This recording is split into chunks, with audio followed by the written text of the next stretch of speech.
Morning. Welcome to the second meeting of the VPAC. I'm Wayne Leplow, co-chair, along with Larry Goldberg, friend here on the left. We're going to start out this morning with a roll call in terms of people present. What I'm going to do is I'm going to call the name of the organization and the member. If you would be so kind, if you are able to stand up just for a moment and acknowledge who you are so people can associate some names with faces, that would be fine. If you have an alternate from your organization with you, you may introduce the alternate at that time, or I will, as the case may be. And if you are the alternate, please stand when I do call the name of the organization. Okay? And I apologize up front. Some of the names I undoubtedly will slaughter, and I apologize for that, but we'll do the best we can.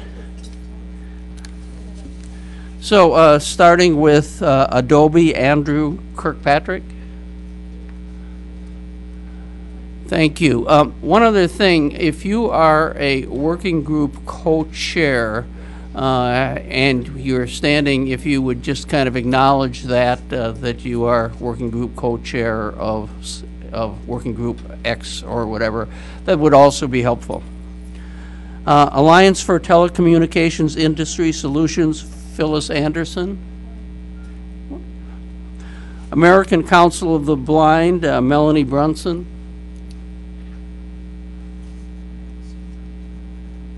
Is there an alternate?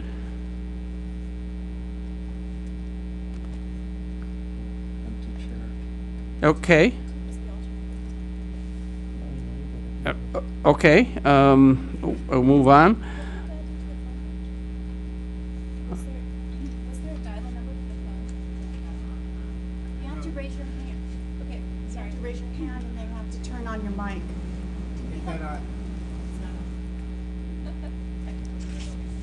You use mine. Sorry, did we have a phone bridge set up for people who are dialing in? Have we set that up yet?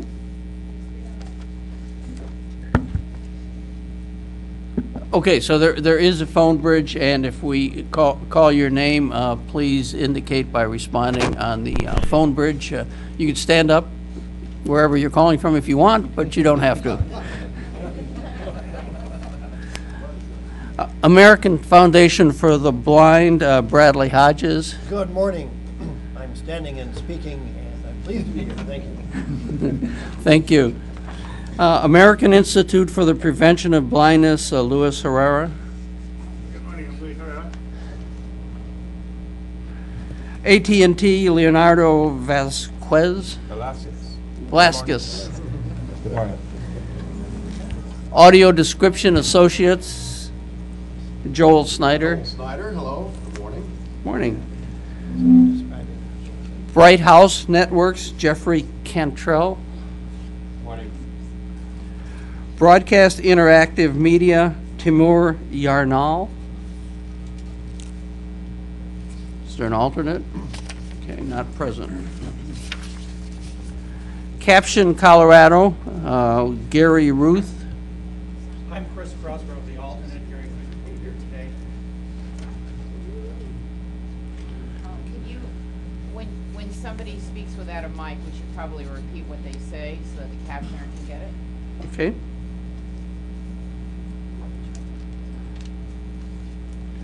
CBS, Mark Turret. Center for Hearing and Communications, Joseph Gordon. Hi. Chicago Lighthouse, Bill Jurek.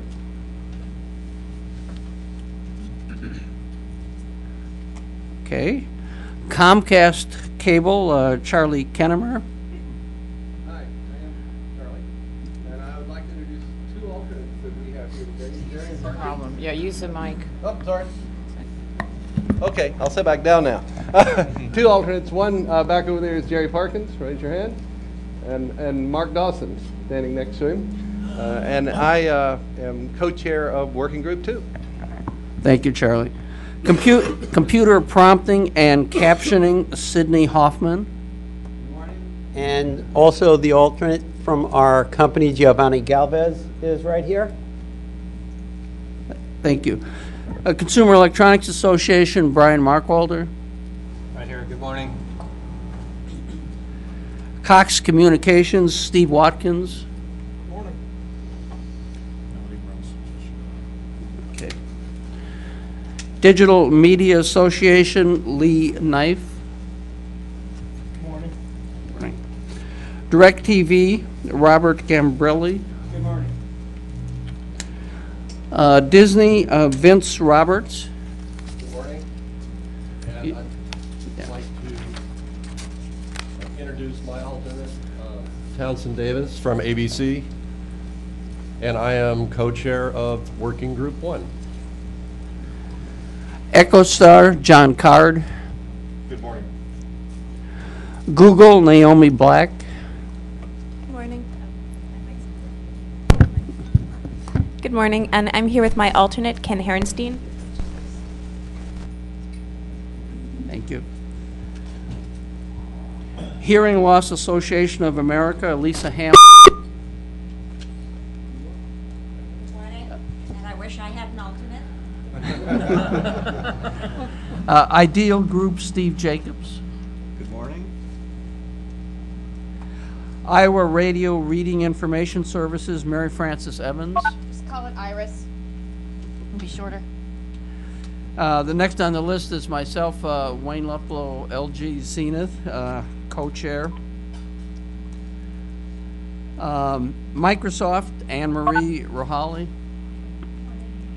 Thank you. Modulation Sciences, Eric Small. Motion Picture Association of America, Paul Brigner.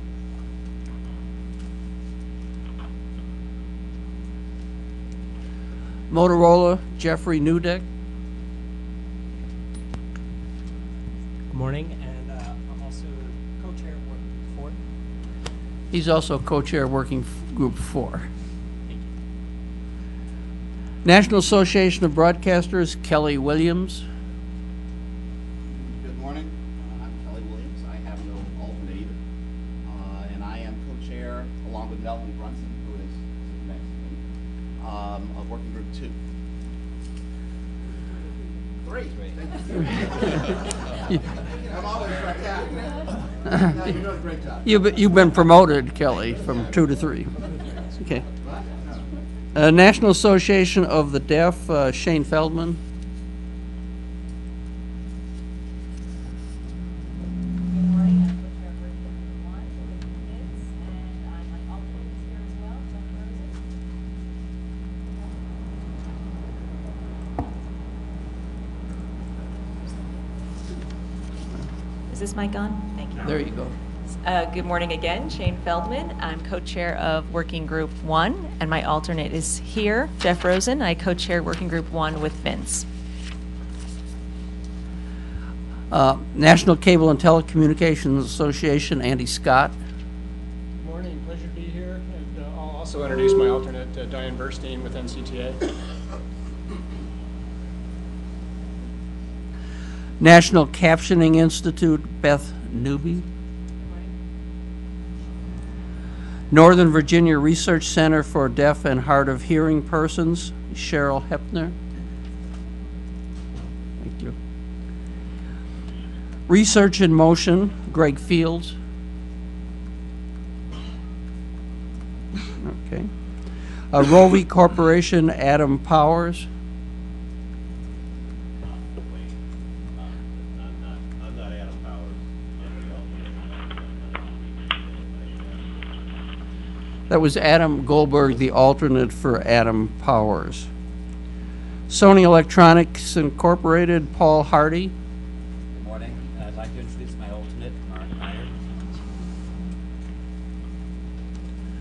Don't know if people heard that. Paul introduced his alternate, Mark Iyer. Telecommunications for the Deaf and Hard of Hearing, Claude Stout.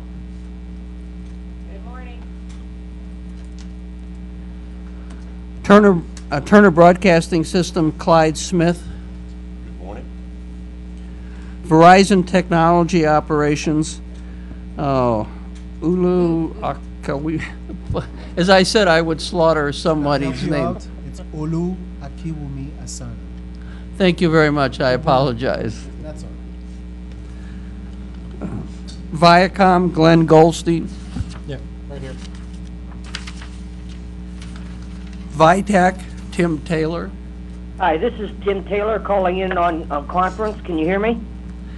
Yes, we can. Thank you. All right. I will be attending all day via conference, and also from VITAC are Heather York and Bob Byer. Thank you.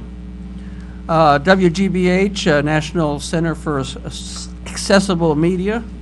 Mr. Goldberg. Jeffrey, our alternate, will be on the phone on and off during the day. Worldwide Web Consortium, Judy Brewer. Judy Brewer here with my alternate, Gene Spellman.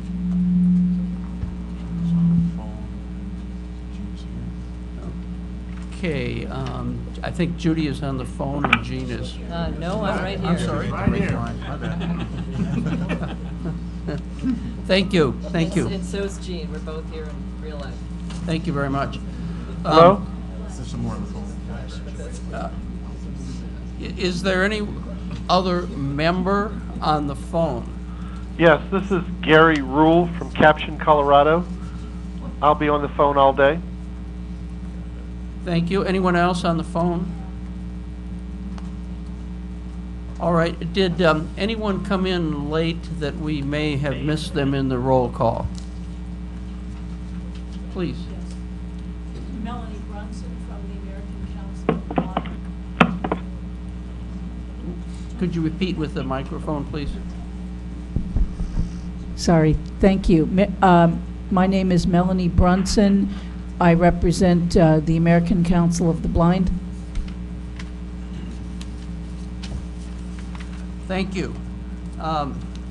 Next, we have a number of FCC staff people in the room, which we will now introduce. And again, if you could stand if you are in the room. First of all, Karen Pelt-Strauss. Allison Neplica. Doug Sicker.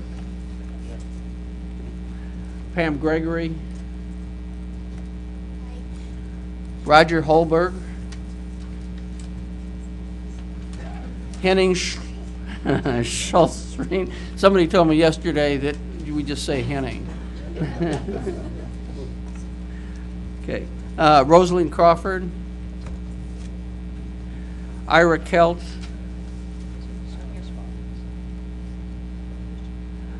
John Gabrish.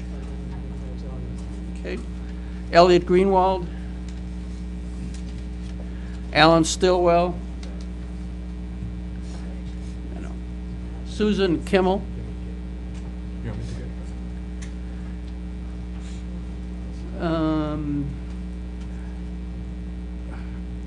Is it Mikkel Mora? Great Mora, who is the hardworking person behind making stuff happen here. Solita Griffiths. Arlene Alexander. Helen Chang.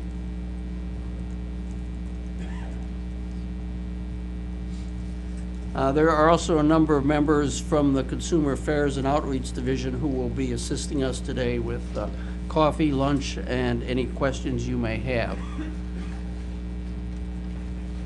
Did I miss anyone from the commission who is in the room? Okay, with that, I'd like to introduce someone who needs no introduction, Karen Pelt-Strauss, for a few words of welcome.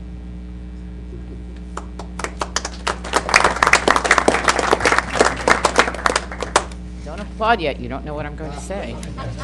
I want to first of all welcome everybody here. We really appreciate the time that you've already put into this committee. We've been, as you know, a committee since January, and we want to thank everybody for coming in. What I thought I would actually do now is just fill you in on what we've been doing in the past couple of months to implement the 21st Century Communications and Video Accessibility Act. Many of you have been keeping watch over us, but we thought we'd let you bring you up to date on some of the major proceedings that we've been working on, because many of you have interest in these as well as what you're doing here. You probably know most of these, but I'm going to just go ahead and list them. In March, we released a notice of proposed rulemaking on advanced communication services. We will be completing that proceeding within a year after passage of the act, so we have a team of people at the Commission who are dedicated to working literally around the clock, it seems, on working through those issues. It's a fairly large proceeding. Next, we have the notice of proposed rulemaking on video description. And that also was released in March of 2011, this past couple of months ago. Again, that bears on some of the work that this committee is doing, although that mostly restores, as you know, the video description rules that the Commission originally adopted back in 2000. We released final rules on the National Deafblind Equipment Distribution Program, a feat which I can only look in hindsight at just miraculous, because we had only 6 months to do it. That is a program that's going to enable people who are deaf and blind, both deaf and blind, receive specialized customer premises equipment that will, and mainstream equipment that will help them to communicate. That was released on April 6th, and it's going to take a few months for the actual program to get underway, but we are working on that as well. We need some OMB clearance for some of the reporting obligations, and are putting together methods for people to begin applying to that. In March, we also released a notice of proposed rulemaking on TRS contributions by VoIP providers. That's to ensure that we have an equitable system whereby communication providers that are providing both interconnected and non-interconnected voice over internet protocol are contributing to the support for our telecommunications relay service program. That also has to be done within a year, as does the video description rules. In February, we released a public notice seeking comment on video mainstream or off-the-shelf video communications equipment, mostly used in the video relay service context. Some of this, though, does have overlapping impact on the equipment that is covered by some of the sections that this committee will be addressing. For example, the Advanced Communications Services docket and the Video Communications Equipment docket is the same equipment that's used, that will be used for video programming. So that's why all of you should be aware that all of these other proceedings are going on. And in January, I think that we may have announced this before, I can't remember, but we released a consent decree on against Comcast, or a consent decree with Comcast regarding closed captioning violations as well. And in February, on February 16th, we released an advisory on emergency access by video relay service providers. Are the captions off? Okay, let me check. Are the captions still on? Okay, we're going to pause for a second until we get the captions back on. Testing to see if they're coming on. I think this is where Vince starts singing. Okay, I was told this is where Vince starts singing, but I think I can continue talking for a little while while you warm up. Those of us working here have been not only busy in Washington, D.C., but we've also been busy around the country. A few of us went out to CSUN, C-S-U-N, for the annual technology conference and gave a town hall on the new CVAA, as we're calling it. The 21st Century Act, the acronym is CVAA. That was, we think, very successful. We had a packed audience, and lots of people had questions about the work that you are all doing. We have some conferences that are coming up. We will be attending the Hearing Loss Association of America conference, the TDI conference, the AADB, that's Deafblind conference, and the Registry of Interpreters for the Deaf conference. So we've been very actively working at implementation of the legislation. We are hopeful that this committee is going to be moving very quickly, especially Working Group 1, as you know. You have a task of ensuring that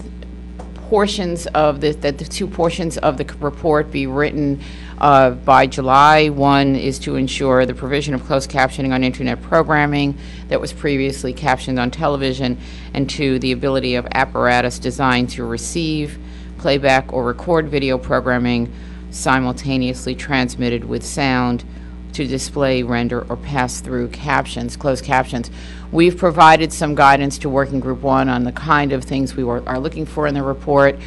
Just as a brief heads up, we may provide some additional guidance. It may be in a more formal format. And we are working on something now where I can't say very much more about it, but just be aware that some more guidance may be coming out. But we really do appreciate all the work that you have all been doing, and I'd like to actually pass it over to Allison now to also say a few words.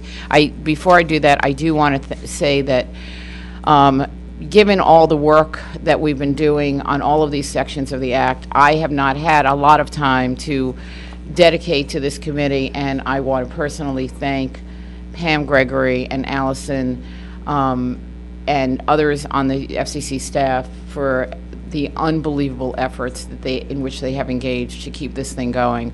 I also want to especially thank Mikkel Mora, who, and I mean, it's interesting because the people that were announced at the end of the, or noticed at the end of the introductions, Mikkel, Salita Griffiths, Arlene Alexander, Helen Chang, you don't see them here because they are running literally around the building, making sure that everything works right. And I can't imagine how this would have gotten together without them and without Allison and Pam. So thank you so much.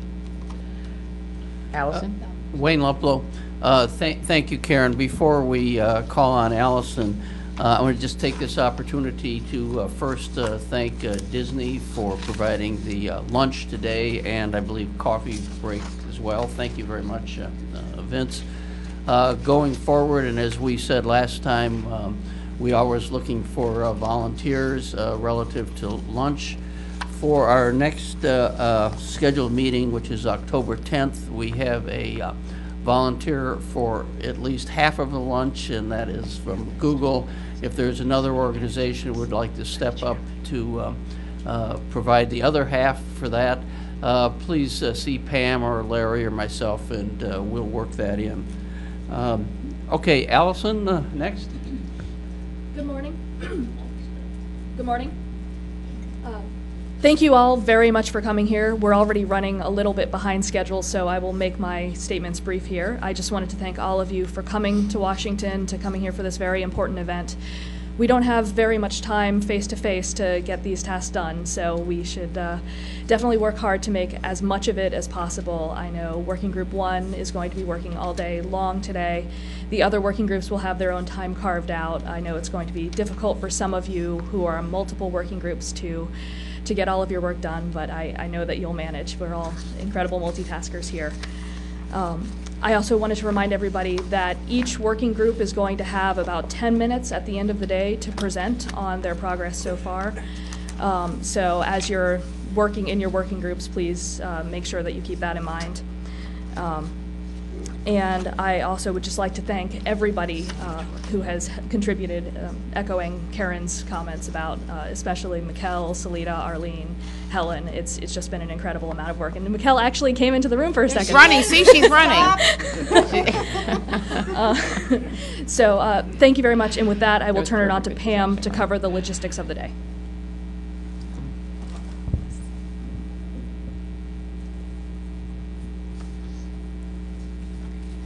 Good morning. This is Pam Gregory. Like Allison said, I'm going to try to be as brief as possible in interest of time. I wanted to discuss some of the logistics, starting with the rooms for each working group. And the rooms are as follows. For the commission meeting room is going to be working group 1. I understand that working group 1 is going to be breaking up into 3 different subgroups. There are rooms assigned to working group 1 and also the commission meeting room. Working group 2 is in room TWC438. Working group 3 is in TW-A402. And working group 4 is TW-C488. And that room is going to be your working group's room for the day. And likewise, every single room has a Polycom that needs to be activated. The Polycom number sticks with the room, not a working group. Mikkel has put out the phone numbers to activate the call, the bridge, so people can participate, and she's taped it by each Polycom. I wanted to remind everyone that of the importance of the diversity here in the committee and the need for accommodations. For example, those of you who can't sign, we have sign language interpreters that can help you today. And we have assistive listening devices, and we have other kinds of accommodations. But it takes a lot of work in advance preparation. So if you are going to be meeting and you need an accommodation, we are more than happy to provide that to you, but please give us as much advance notice as possible.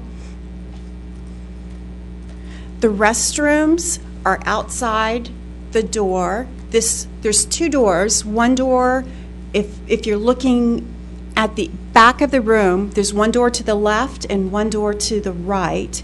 You would leave the door to the right and take the first left. And it's the men's room first and the ladies' room second. For each working group, we need to have minutes taking. I think your working group chairs will be discussing this with you. We also need a scribe for each working group.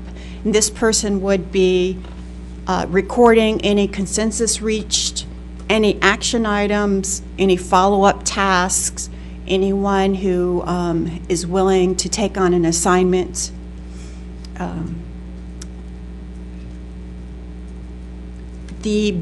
This meeting is being webcast, but only from 9 to 9:40, and then again from 4 to 5 p.m.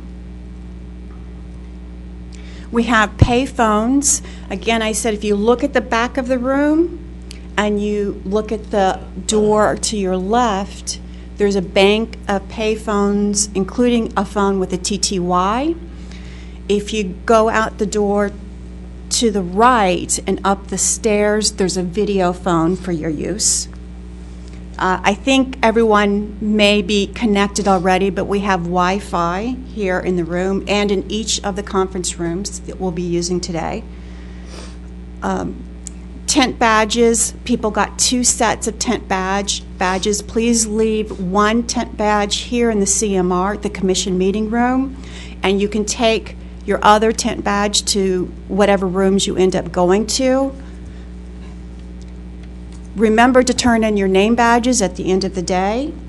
And we have some wonderful interpreters here today. And remember that they are like us, and they're going to need breaks too. So I hope that you're just mindful of that. And I think that's it for logistics. Naomi had a question. Sorry, I thought I only had 1 tent badge, but my interpreters just let me know there's another one at the other end of the room for me. Yeah, actually, I think Scott stole it from you.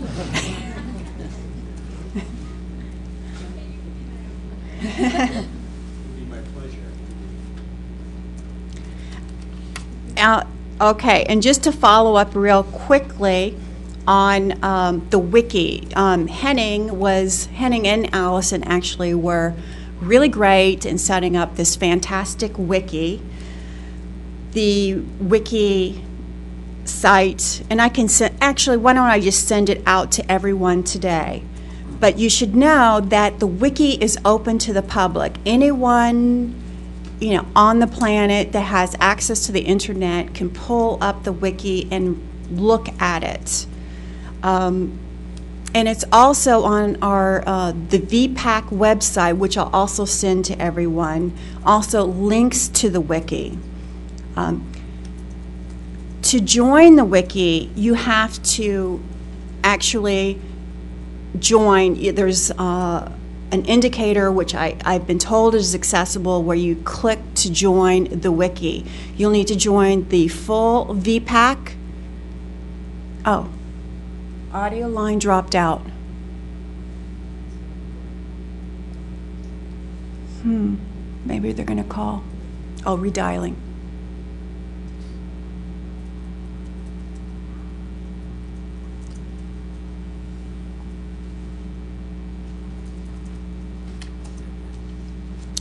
Okay, hi, good morning. Please test. Okay, great. So you have to join the main page wiki and each of the working group wikis. When you join, you are given privileges to add documents, delete, add comments, etc. Members of the public are not given membership. They're not able to join the wiki. However, if a member of the public would like to contribute something to a working group or the full wiki, they can send an email to VPAC and we will post it in a section called Public Comments. And I think that's about it for me. Right now, before we move on, Allison and I are here to take any questions about logistics that you may have. Only on logistics, nothing policy or technical. Lisa? My question is, when we break up into groups, will we have access to CART in those groups? Or are you going to only have CART in here? And you are going to have CART continuing here, yes? Thanks, Lisa. We only have CART in the CMR. We don't have CART in the other rooms. We have an assistive listening device that's built into the CMR, and we have a portable assistive listening device that we can set up wherever we need to. And we have 2 sets of sign language interpreters. So CART is only being provided in this room, but for the full day, except for lunch.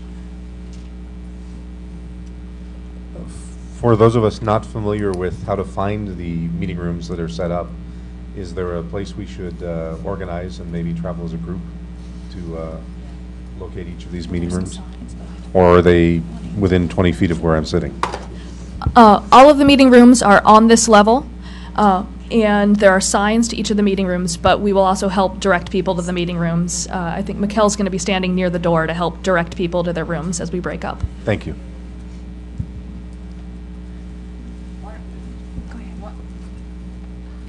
Why don't we do this? Why don't we have group 2, if you're going to group 2, meet at that door, which is to the right of the CMR, this commission meeting room. If you're going to group 3, meet at the left door of the commission meeting room.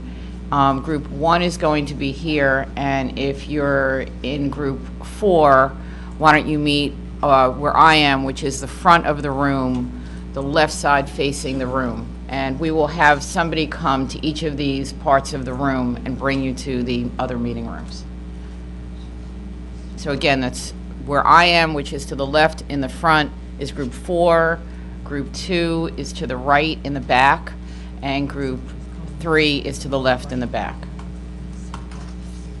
you get that? I'm going to jump in before Kelly. Sorry, Kelly.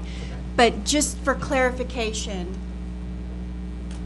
when Karen was talking about right for working group 2, it would be if you're looking at the back of the room, I guess facing east, to the right is the door, and to the left, west, is the door for working group 3. Thank you. Sorry, Kelly. If it looks like you don't know where you're going, just stop one of us. There's so many FCC staff in the room, so just feel free to contact one of us. Yeah, hello. I just want to point out that working group 3 is not going to meet this morning. Melanie and I are both going to working group 2. So, and the rest of you are free to meet if you want. Well, that makes it easy. Yeah, we'll meet in the second session.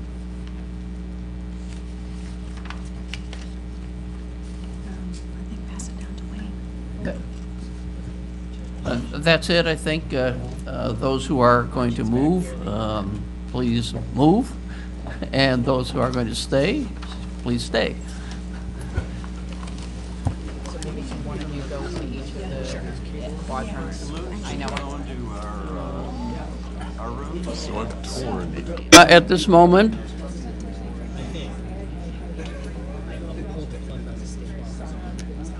we're going to change the agenda slightly in the section on reports from the working groups. We're going to start with working group 2, and I believe Charlie Kennemer is the first up for that purpose. And we're going to follow this schedule pretty tight because some people have connections and things, and we'd like to try to finish by 5 o'clock. Okay, oh, we're good. We're live. Thank you, Wayne. I would stand up, but then the microphone wouldn't reach, so I'll sit here. Okay, so Working Group 2, of course, did meet today. I'll provide a brief report on where we are and how today went, and invite others who were in the meeting and are in the group to jump in as they may choose, and then we'll try to take questions. This will be brief. First of all, since our last meeting that we had face-to-face here in January, the co-chairs of Working Group 1 and Working Group 2 proposed a few changes to the scope and role of the two groups, and that was approved. And so where the original scope for Working Group 2 was a little different, now Working Group 2 is focused entirely on video descriptions, including on television as well as internet. And we moved all of the responsibilities for closed captioning over to Working Group 1. So we've been focused in that direction ever since. Our scope is, consistent with the description piece of the act and the charge to the BPAC, and I could go over that, but I think everybody's familiar. Our report is due from our committee on April the 8th, 2012. So we've got a little bit more time yet. We haven't started any drafting work. What we've been focusing on up to now is getting ourselves a bit more up to speed, and we spent the entire meeting today doing tutorials and some very, very healthy discussion around those. I wanted to ask a question before I continue, and this is as good a point as any. We continue to spend some amount of time talking about whether or not this should be called video descriptions or audio descriptions. And I note that video descriptions is in the Act itself. The CVAA uses those terms. But yet people who are closer to this than I for a very long period of time say that audio descriptions is the proper term. I don't know how we should resolve this, but it would be nice to somehow resolve it and quit spending time in every meeting about it. And if anybody's got any suggestions, either here or any other time, I'd love to get past that. Just take our word for it. It should be audio description. There's one. Larry wants to say something. Wayne, is it all right if we take a moment on this? Because we've been doing it in every meeting. I think we need to table it. It's not an issue that can be resolved here. It's really not. Okay. As a matter of fact, PBS calls it DVI. Yeah. Well, or then there's VI. So I don't think it's under the okay. So we're not going to solve it. Sorry. Scope of this group. Okay, I opened a can of worms. It was worth a try. So in today's meeting, we had a series of tutorials intermixed with very, very healthy discussion on a wide range of topics that cover everything from the creation of video descriptions or audio descriptions, including all the way through broadcast television delivery, cable, satellite, and IPTV delivery, as well as some coverage of internet delivery of descriptions. Throughout that 2-hour period today, we had many, many discussions, some rather spirited, which I think is going to serve us well going forward as we move forward with the work to be done. I thought the discussions were really, really good today. I hope others agreed. One of the things that we have obviously agreed to, I think, is that there's what we can do right away with video descriptions and what we may be able to do in the future are what Kelly so aptly describes as now and not now. And we had a lot of fun with that today. In previous meetings and calls, Working Group 2 has agreed, in addition to spending some time on the tutorials and the discussions that took place today, that we would develop a process flow diagram that would be used to visually, and then we'd create text versions of this as well, to be able to see and visualize the flow of video descriptions from the beginning to the end through the entire process. And we think this diagram and the text version of it will help to inform our work going forward and will help feed into the report that we ultimately have to put together for the commission. So that's basically about it as far as our report up to now. We are currently meeting bi-weekly on Wednesdays at 1 o'clock Eastern Time, and anybody that's not already a part of our group and would like to sit in on our calls would be most welcome. I'll be happy to try to take questions, or if others in the group want to add something, please feel free.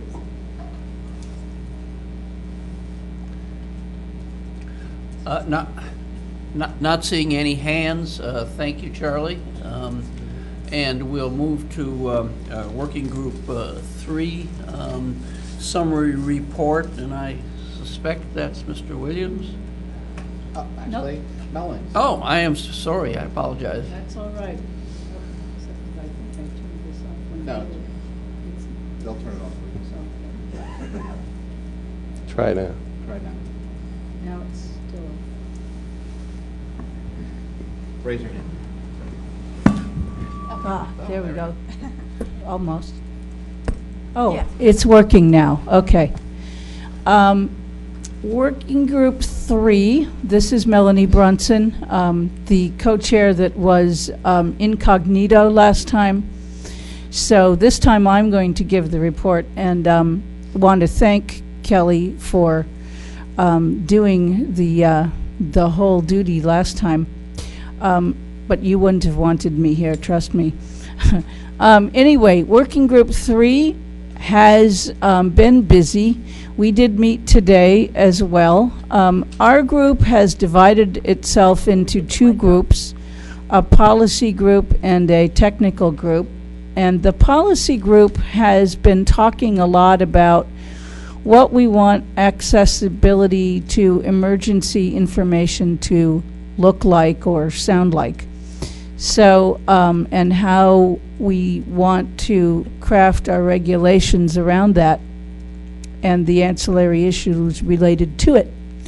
So we put together a sort of a straw man document in hopes of beginning to crystallize the consensus of the things that, around the things that we've been discussing, and talked about that at length today and the issues that arose in relation to that.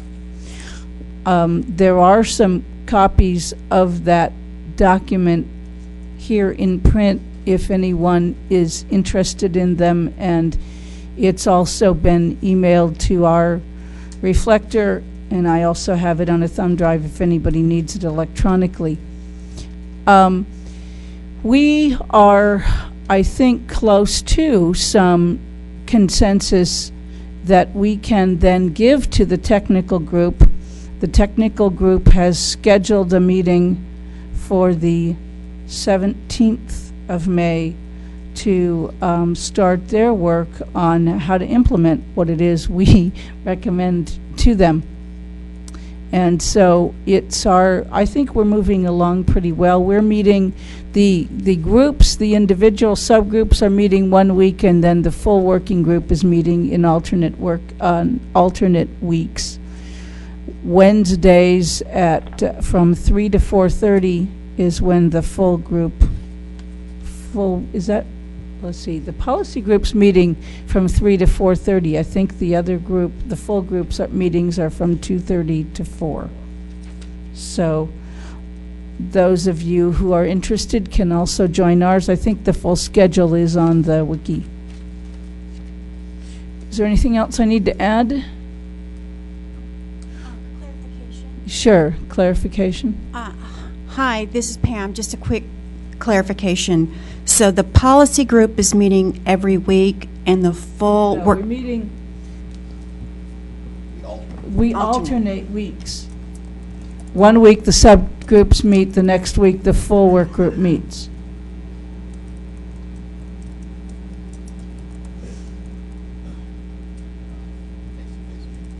Oh, thank you.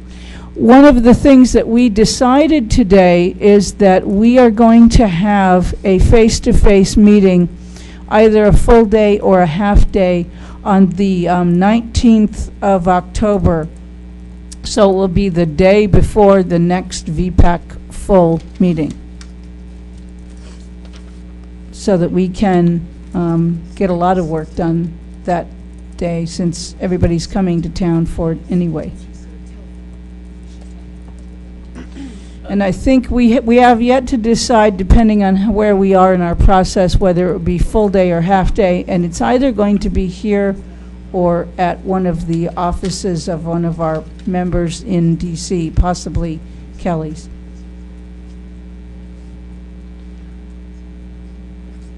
Thank you very much. You bring up a point that I was going to put in some of the closing kinds of announcements here, but if any of the working groups would like to have a face-to-face meeting between now and the large VPAC meeting in October, the FCC has offered facilities for that, and I believe that can be arranged if the working group chairs will just schedule it through Pam. We should then move to Working Group 3's report, and I think Jeff Nudek, Four. I'm We sorry, were three. 4 is coming before 1, right? Jeff, thank you very much. Go ahead.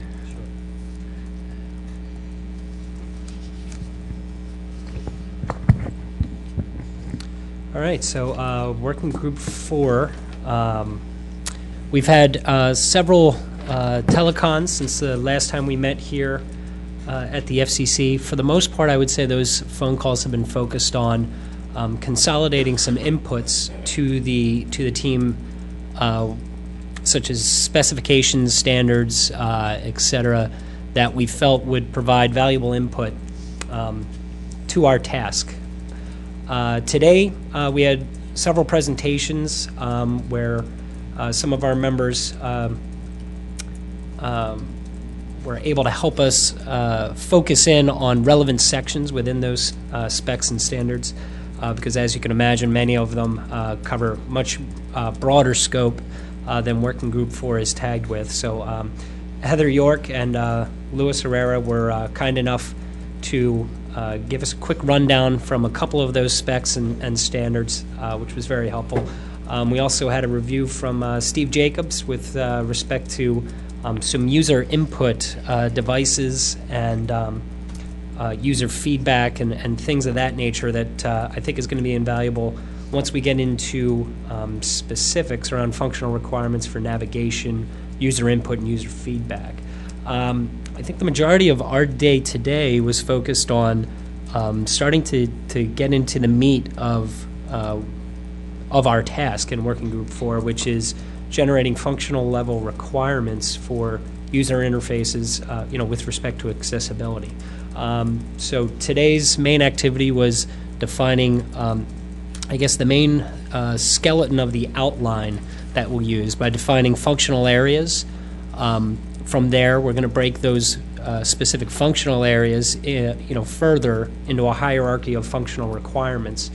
So we're going to have another call on the 19th. We've been scheduling, going forward, we'll be scheduling bi-weekly meetings, the first of which is the 19th. The goal of the 19th will be to close out the skeleton outline, at which point we're going to break into individual smaller groups or subgroups to start attacking those specific functional areas and drafting functional requirements that we can then review all the inputs from the various subgroups as a full working group for, again, to come to the final set of recommendations that will be included in the report. I think that probably about wraps up the summary for today. Did anyone have anything to add? Comment or question here, Lisa? This is Lisa Hamlin. I had a quick question here. You talked about accessibility. Are you looking at accessibility cross-disability wise, or just for any particular one group? We actually had some discussion about that today, so we are going to look much more broad, but with a particular focus, I think, at least initially, on visual and audio disabilities as, I think, the initial focus, but the intent is to cover disabilities much more broadly.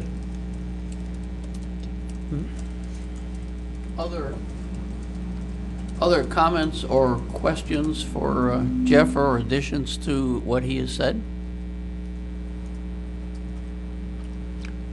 Seeing none, thank you, Jeff. Now we go full circle back to Working Group 1. Co-Chairman Shane Feldman, I believe, will provide the report.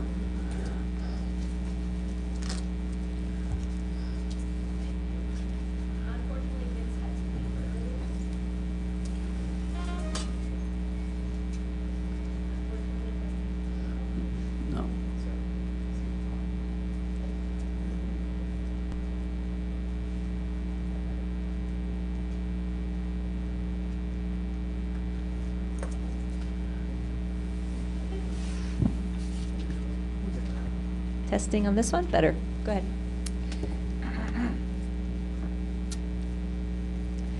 Unfortunately, Vince had to leave early, but I want to say that we had a wonderful, productive day today in Working Group 1. We focused on a lot of the technical issues in the morning.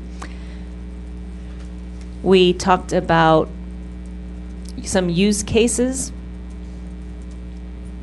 and we talked about the definition of that and got into the meat of that a little bit, talking about captioning and the different devices.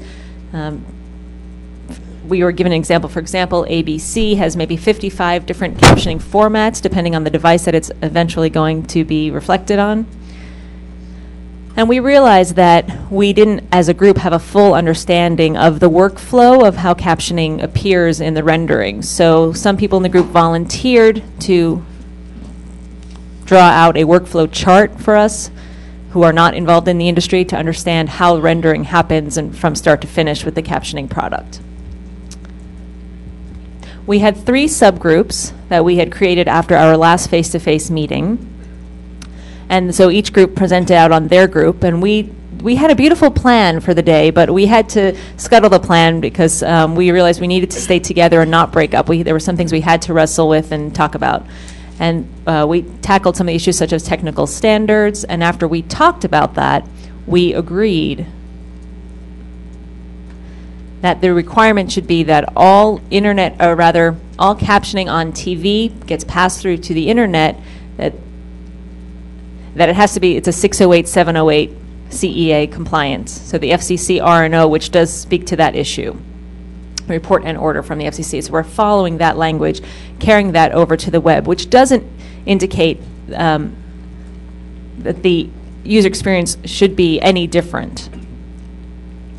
But the subgroup will talk. We do have a subgroup focusing on what the user experience should be, what people want, and hopefully passing that on to the broadcasters and able to make that happen. So, for example, we want to have the possibility for the user to control things like font position, size, color, and so forth on the screen. Some users may prefer to have the captioning off the screen on the side. So we're going to be putting those into our recommendations so the broadcasters will understand what we want, and then they'll be able to put that into functionality. Our third group is focusing on the definition of live and near live programming, and edited for the web and unedited for the web content. The reason we broke that out into 4 subcategories is so that we could create a schedule of timelines when industry needs to become in compliance with the Act. So we want to have a clear definition of each different kind of programming. We haven't finished with that. We've gotten a little bit stuck on the near live definition. We haven't come to consensus on that one, but we hope to be there soon, and we will include that in our recommendations to the FCC. That's one of the responsibilities of the group. And the other responsibility, as I said, is to come up with those deadlines. How many months after the rules go into effect, or the law, or regulations will be applied, will industry have to come into compliance for each different type of programming? And I want to thank the 3 chair people who have worked on those 3 chair committees. Lisa Hamlin from HLAA, looking at performance objectives. Mark Iyer from Sony, focusing on the technical standard issues. And Glenn Goldenstein from Viacom, looking at the definitions. And so that took up our whole entire morning. And then in the afternoon, we came upon 2 very important issues. The first issue is the definition of video program distributor and video program producer, so VPD, VPP. And trying to figure out, in terms of the law, who will be ultimately responsible for providing captioned content.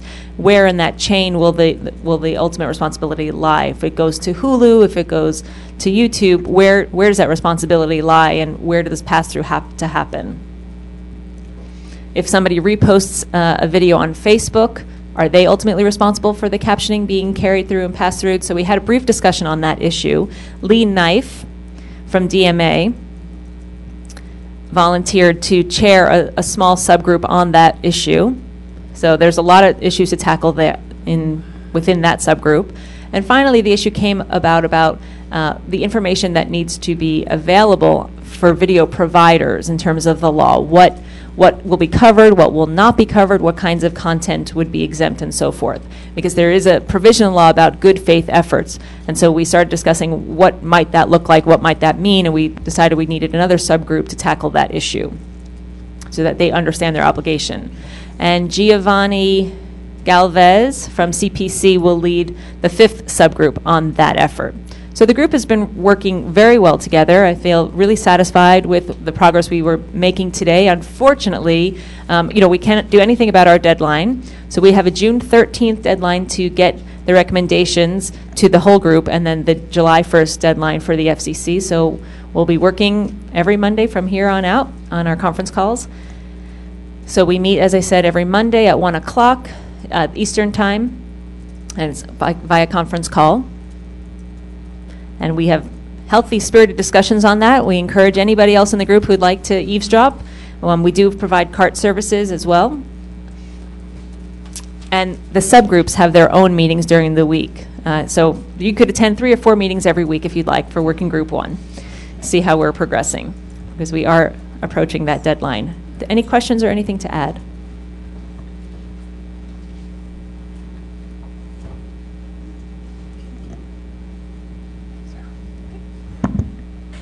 Thank you, Shane, and the other presenters as well, not just only for good reports, but on-time reports as well with respect to our schedule. The next item on our agenda is called Audience Comment, and this is an opportunity for non-VPAC members to make comments or statements. Do we have anyone who wishes to do that? And if the answer is yes, please, let's find a microphone for you.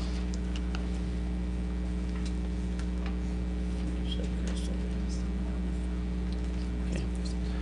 Is there anyone on the telephone that would wish to make a comment?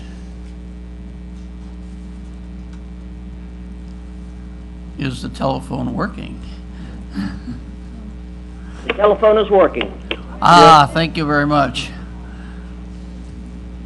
Okay, I see no one raising their hand or indicating that they wish to make any type of comments of that sort at this opportunity.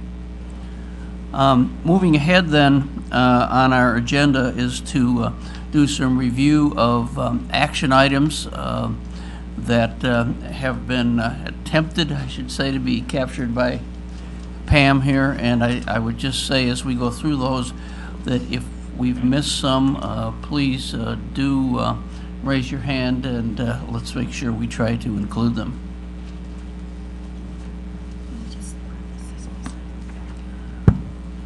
Hi, this is Pam. I just want to let you all know that we met yesterday, and I promised Wayne that I would take notes and he would present on each working group's next step. And of course, I sat down there and I took very good notes summarizing each presentation, but I didn't identify, I forgot to identify next steps. So it's kind of in the last paragraph. Do you want this? You're not talking about this yet. Okay. Pam, if you've done the work and it's in front of you, there's no reason for me to try to interpret.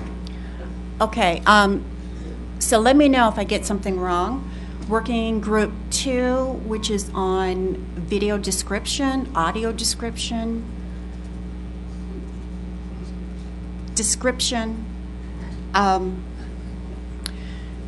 today they had a good, productive meeting in terms of tutorials and getting a solid ground base of knowledge so they can all move forward in terms of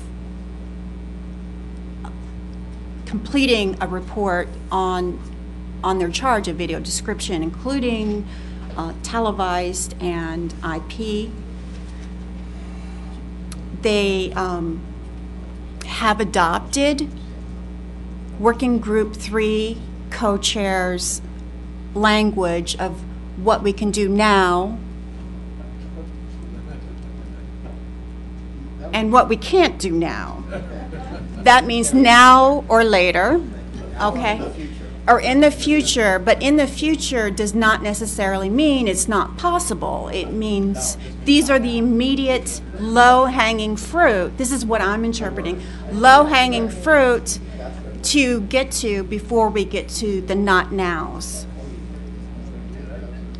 They also, and I've been on their conference calls, they have had discussions. What they need to help them develop a full report is to actually show the complete workflow of the descriptions traveling across the whole path before it's presented.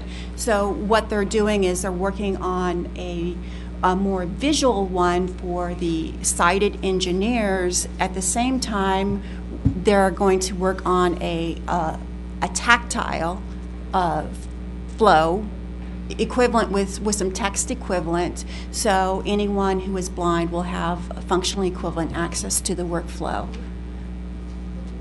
Is that correct? Okay. Working Group 3 has been busy. They've divided up into 2 groups, technical and policy. They have a straw man, and it's already, there's actually copies here, and it's already posted to the Reflector. They meet every Wednesday from 3 to 4:30, and they alternate between the full group and the policy subgroup. Working Group 4, it looks like May 19th is a big deadline for you, or a big day for you all, in terms of closing out the skeleton and breaking out of the skeleton and maybe identifying issues further, focusing on the functional level requirements of user accessibility.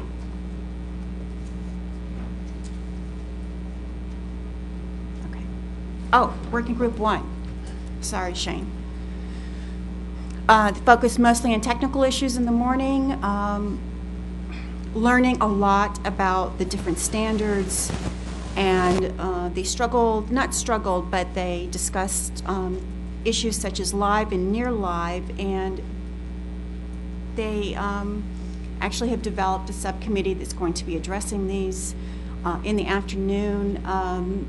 This is an issue we've all thought about: who is ultimately responsible at the end of the chain for providing the captions? How far does the chain of responsibility go? And they are under enormous pressure because of this deadline that's looming over them. But they're working very hard and making progress.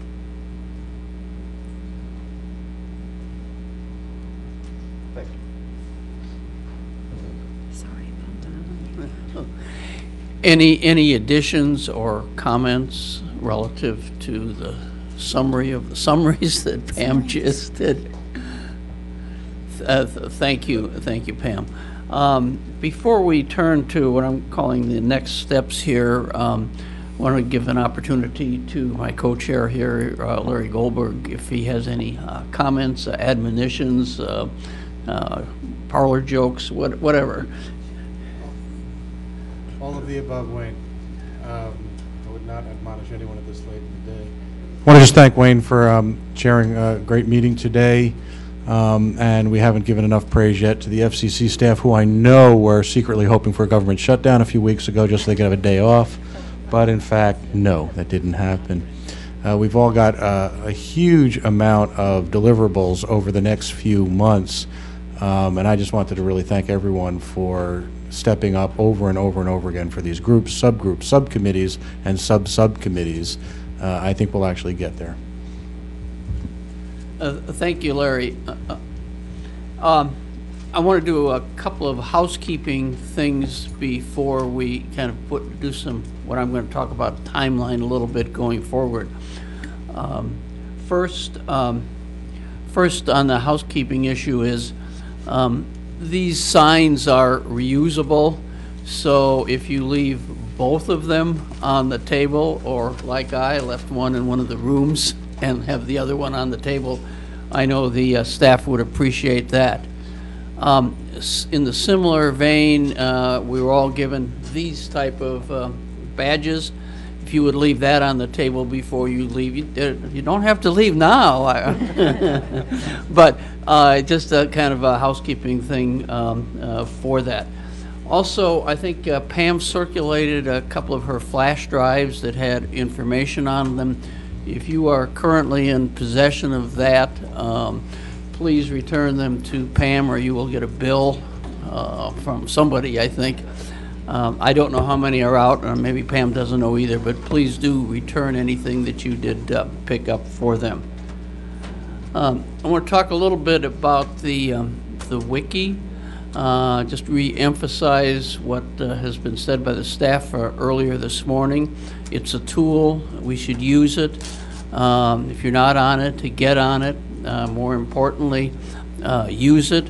And my admonishment would be to be sure that all the working groups get their information into the Wiki on their respective pages. I think this is particularly important with respect to meeting schedules, and even more importantly, when meeting times or dates change, or there are changes in dial-in numbers, for instance. We've had a few issues like that, and I believe each working group should have one person assigned to make sure that the information on the Wiki is always up to date as soon as it is. We all recognize that the necessity of life makes things change over a period of time, and even something scheduled, several months out now is likely to change. So let's keep the information current, and let's everybody be sure to watch what's on the Wiki so that there won't be problems of, oh, the meeting changed and I didn't know about it, that sort of thing. I'm going to turn to what I'm going to call kind of a master timetable here for some important dates going forward. For the most part, these are not working group specific dates, except for working group 1, who is pretty much under the gun here in terms of getting some things done. So I'm going to kind of read through these fairly slowly and fairly carefully. They're not on your agenda. You may want to make a note of them. The minutes from the working group meetings of today are due by May 19th. It's not very far off, but that's a due date for those minutes that the co-chairs should take note of. Turning to working group 1, the draft report and the circulation of that report to the entire VPAC. The due date for that is June 13th. Might recognize that as 1 month before a different date, July 13th. We'll follow that with an opportunity to edit this working group report, and those edits would be due 1 week later. After June 13th would be June 20th.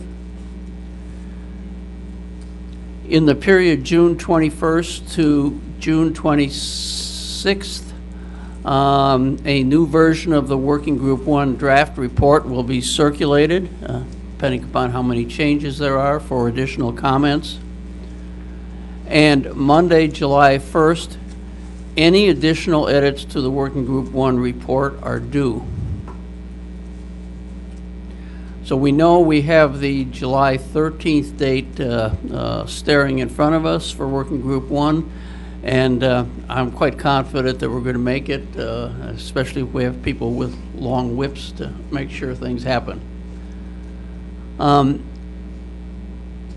Moving beyond that, July 1st, Monday, October 3rd, working groups 2, 3, and 4 draft reports are due to the full VPAC.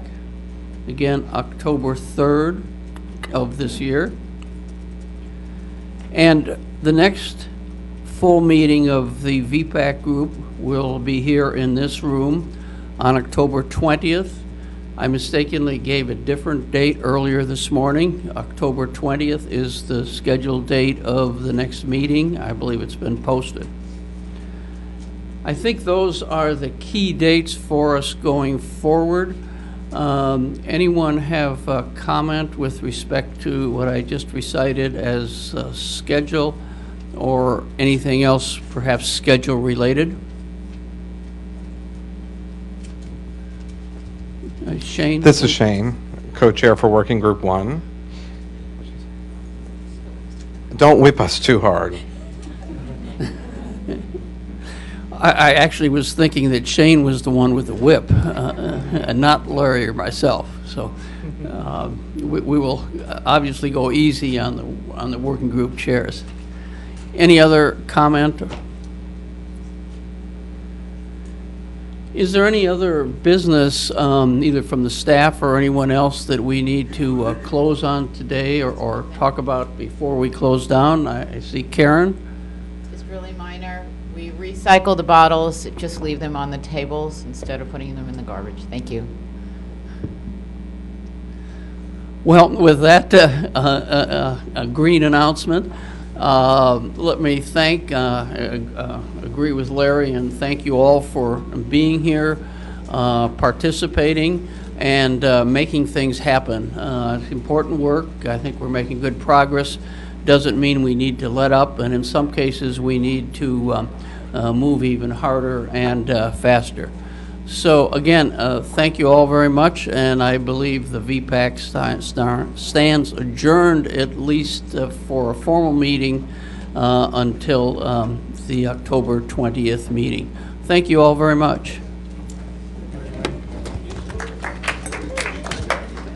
I'm gonna run.